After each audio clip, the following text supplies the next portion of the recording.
Good afternoon. Fade to Black breaking news for kicking off this new week on Monday, January 8th, 2024. This is all of the news that you need. I'm Jimmy Church. Help support the show.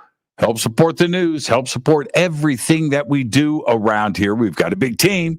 All you got to do is get your Fade to Black T-shirts. There's 2 shirts available. The links are below. Two ways to get them. Everything is signed. Everything includes shipping. It's ready to go. Get your Fade to Black T-shirts today.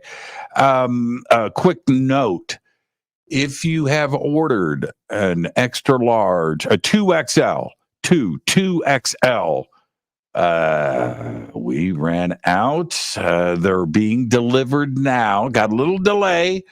It'll just be a couple more days, and then we'll get those out to you. And we will have plenty in stock after that. I won't run out again. But anyway, so if you've ordered a 2X shirt and you're waiting on it, just hang in there. We'll get those out this week. Okay. All right. Where are we? We got a big week on Fade to Black. Tonight is the Conscious Life Expo preview show that we do every year with Serena Wright Taylor and Christine Augustin. Tonight on Fade to Black. So, and we're going to go through everything at the Conscious Life Expo, which is next month.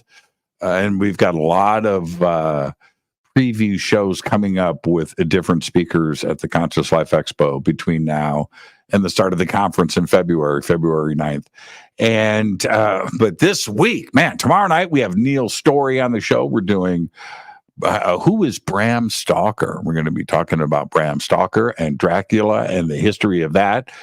Wednesday night, right here on Fade to Black, Dee Snider is going to be here. Of course, the frontman of Twisted Sister, that iconic band from the 80s.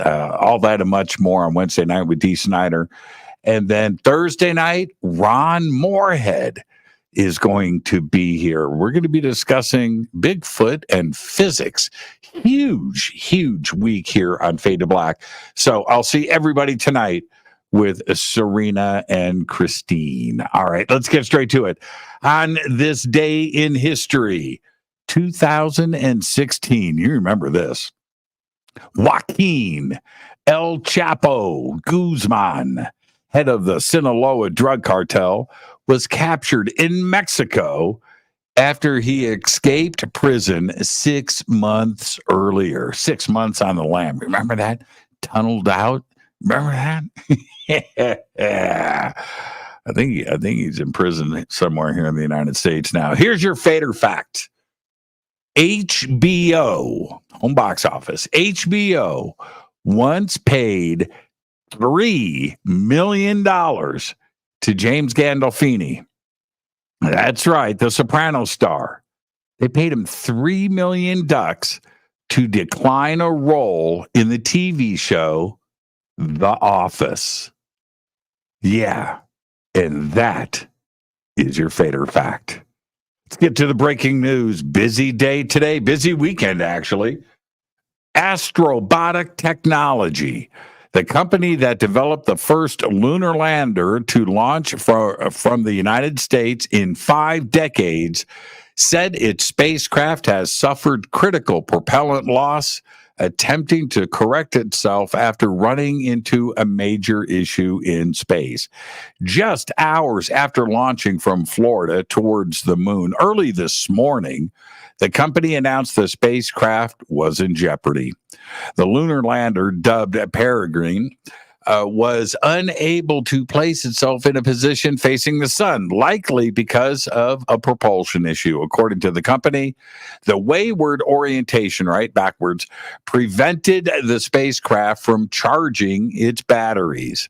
The Astrobotic team is working to try and stabilize the loss, but given the situation, they have prioritized maximizing the science and data they can capture and are currently assessing alternative mission profiles.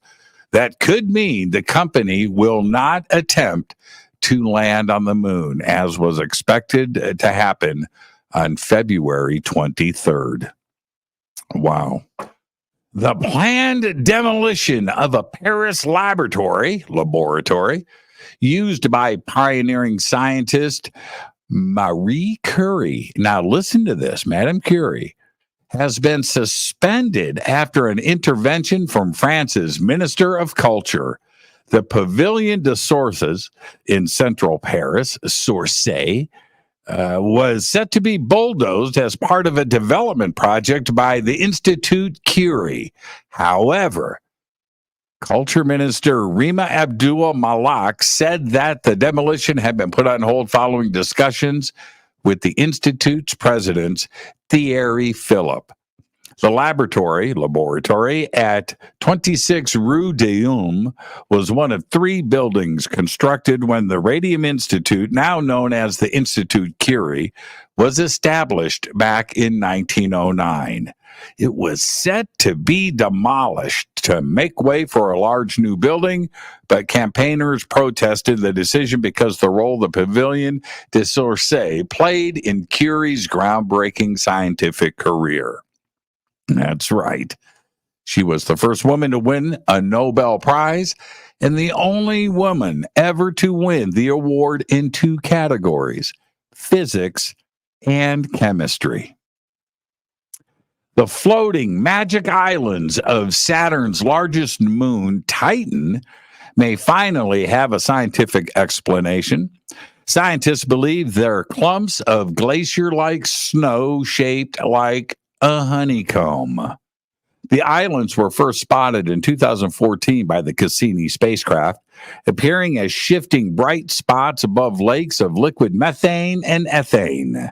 The islands left scientists struggling for an explanation. No one could figure out how these blocks could appear, then disappear from observation to observation. However, new research led by Jinting Yu, an assistant professor at the University of Texas, San Antonio's Department of Physics and Astronomy, suggests these islands are actually floating chunks of porous, frozen organic solids shaped like honeycombs or Swiss cheese. And they accumulate after snowing from the sky of Titan. Incredible. All right, I got some DARPA news for you. DARPA, the U.S. agency that develops technologies for the military, has announced a new project to build an experimental aircraft that will use jets of air instead of moving parts to control its flight. The Crane project aims to demonstrate the feasibility of using active flow control, AFC, actuators for primary flight control. The X-65 will serve as a technology demonstrator for active flow control, AFC actuators, as a primary means of flight control. This will break the century-old design paradigm for flight control that has relied on external control surfaces, flaps, right? Since the Wright brothers flew the world's first fully controllable aircraft by using jets of air to manipulate airflow over the aircraft's surface. The X-65 will be a full-scale, unmanned plane with a diamond-like wing shape. You should check it out. It's pretty incredible looking. It will be built by Aurora Flight Sciences of Boeing under the third phase of the control of revolutionary aircraft with novel effectors. That is what Crane stands for. The program is about to kick off, and the plane itself will weigh over 7,000 pounds, have a 30-foot wingspan, and reach speeds up to Mach 0.7. It's pretty incredible looking. You should check it out. And finally, I'll leave you with this. This is how you kick off the week here on Breaking News. Because the robots have arrived in Pasadena. The world's first ever fully autonomous AI-powered restaurant, Cali Express, has landed in Southern California as a burger flipping joint. The group behind the 1984 project, those are my words, Cali Group set up shop on the northwest corner of Green Street and Madison Avenue at 561 East Green Street, right in the middle of my old hood.